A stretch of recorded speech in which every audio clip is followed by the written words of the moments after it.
Expire betdan ro'yxatdan o'tishni ko'rsatib o'taman.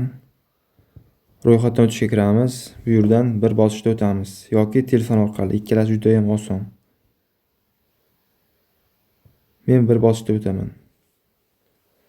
Birinchisi mamlakat, qayerda bo'lsangiz o'sha yerga kiritasiz. Ikkinchisi valyuta, xohlagan valyutangiz kiritib o'ynasangiz bo'ladi. Mana bu yerdan qidirib topishingiz ham mumkin. Rubl olsangiz yoki masalan USD dollar tutib topishingiz ham mumkin yoki mana bu yerdan qidirishingiz ham mumkin. Mana biz so'mda o'ynaymiz. O'shaning uchun bu joyga termasak ham bo'ladi. Keyin bu yerga bonus olish uchun promo kod kiritamiz. Katta harflar bilan VIB 500. Keyin bu yerda bonusda sport uchun kazino gamis o'ynashni olsak bo'ladi. Ikkalasidan birini tanlaymiz. Men sportda qoldiraman. Keyin ro'yxatdan o'tishga bosamiz bu yerdan.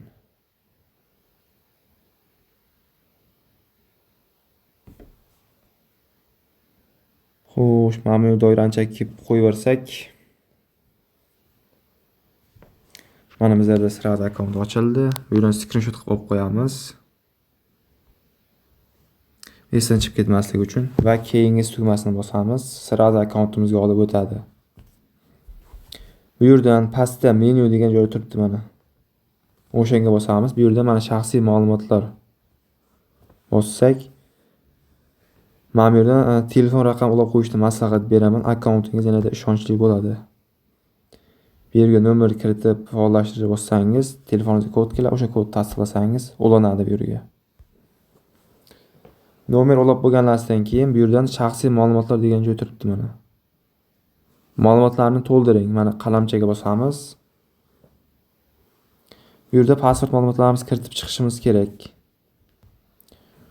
Buni to'g'ri kiritish kerak. Agar qiyshiq-mishiq yozsangiz sizni bloklab qo'yadi. O'shaning uchun barchasini to'g'ri kiritganingizdan keyin hozir men tushuntirib o'taman. Mana bu yerda eng kerakli joylarni tushuntiraman. Ida hujjatda esa pasport seriyasi, masalan AB yoki AV bo'lishi mumkin. Pasport seriya raqamlarini kiritasizlar bu joyga. Keyin berilgan sanasini so'rayapti. Uni ham topib kiritamiz. Kim tomonidan berilgan deya bu joyga ham yozib qo'yamiz, masalan Samarqand. Katta harflar bilan IIB oxiriga. Pasportda qanday yozilgan bo'lsa, xuddi shunday yozasizlar. Barchasini to'ldirib bo'lgandan keyin saqlash tugmasini bosamiz. Mana muvaffaqiyatli saqlandi. OK deb bossak bo'ldi.